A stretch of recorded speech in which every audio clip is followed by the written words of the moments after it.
Hey everyone, it's Dominator here from the Infectious Racing Club. So 106.4 is not a bad time, but I've seen a lot of others do a lot better, and there are a few things here to discuss. So I just want to point out some things for you as I have noticed in this race to help you along as well. So at the start, the idea here is to get this near miss off of the truck.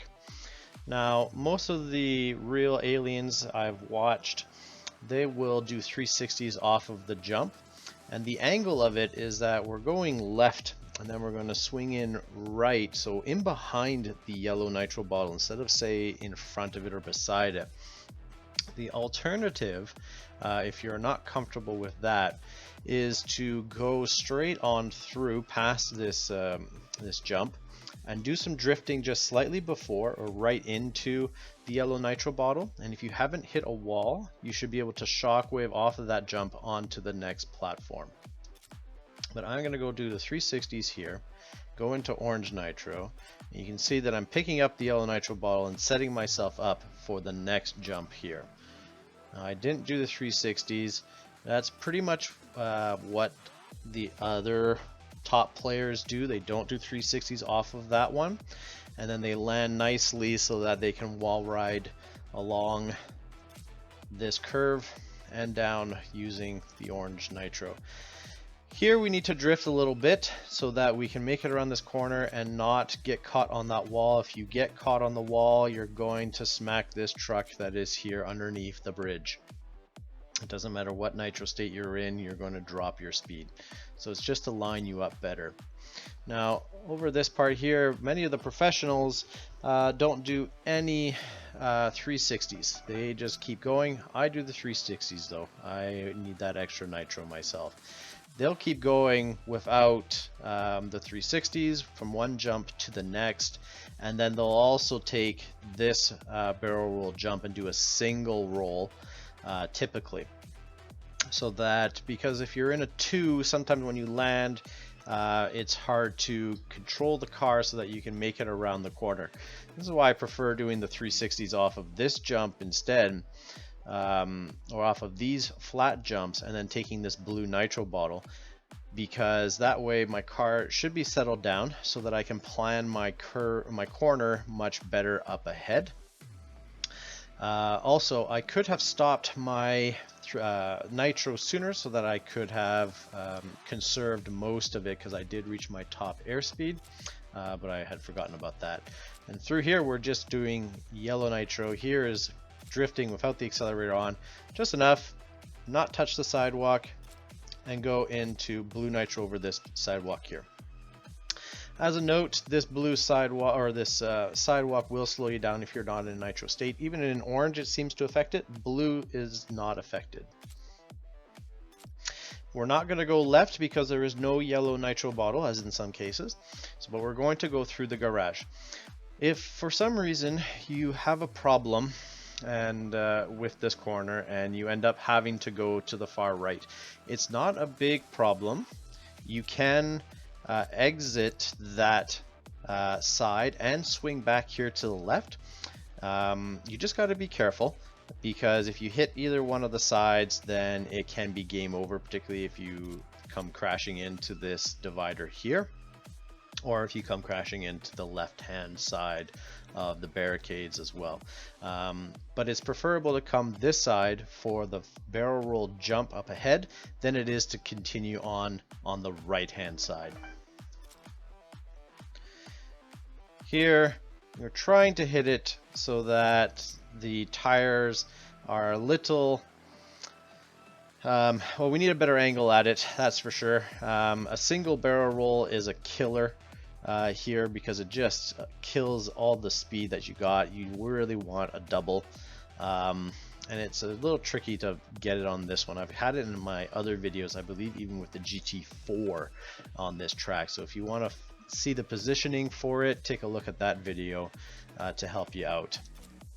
But I'm going into orange nitro because the rotation is so pathetically slow, it just kills you. And here I'm going to start drifting without the accelerator on. Most of the professionals will wall ride this section here, They also take advantage of their trick of being able to accumulate more nitro. I don't know that trick. I've never been able to master it or even nail it down to any degree. So I'm preferring to drift through these sections here so that I can, except for there because I hit the wall and I did not drift at the right time. But if you can drift through this section, I find that, and then go into orange, I'm not really losing a whole lot of speed. I'm dropping to maybe 330-ish, somewhere around there. And I have nitro through these sections here of the factory where I find that it can be a little bit slower with the car in terms of accelerating. So that's why I prefer that method instead. This sidewalk here on the right is a speed killer, so you need to be in a nitro state if you're going over top of it. However, this sidewalk here, I've noticed, is not a speed killer. You can go over top of this portion here and it does not reduce your speed. So keep that in mind when you're navigating this section. Here we try to get a near miss off of the car so that you can have a little bit of nitro as you approach the barrel roll here. I did not get a good rotation. You should be getting 2 or maybe even 3.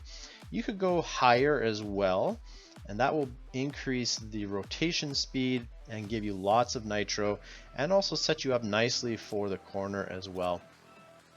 You always want to be in a blue nitro state going over top of this patch. This really kills your speed incredibly. If you're at top speed, in my case at 347, it will drop you into the 270s easily, 250s if you are prolonged on this strip without nitro. So you have to be in a nitro state and preferably blue over this patch or shockwave.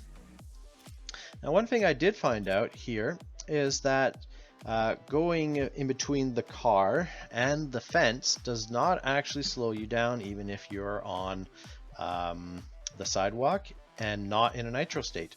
But you should have enough to just even be in yellow. But the advantage here is that you're not swinging around, you know, going from left to right on this corner.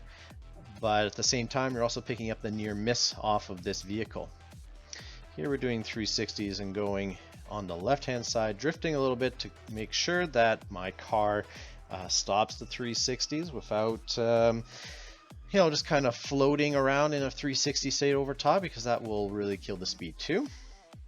I'm drifting without the accelerator on here, trying to stay off of these sidewalk patches. If you do get stuck on the right hand side, that will be detrimental to you. It will kill your speed. On this jump here, if you want to, aim for the little light box that's on the right, and if you're up against the wall, you should be guaranteed 2 barrel roll rotations, and that way you'll be able to maintain and accelerate your speed much better. Now, I was hoping for shockwave, as with the drifting coming around this corner, I didn't have enough, so I used what I could here just to get myself back up and going. Now, thankfully I did get 2 rotations. We're going to use all the nitro to carry on down and through. I mean, 106, 436 is not my best time, but it is good, a good time, and will help you, you know, be in the upper ranks against some other players. But those are some of my thoughts and observations with this track. So good luck to all of you racers, and I'll see you on the track.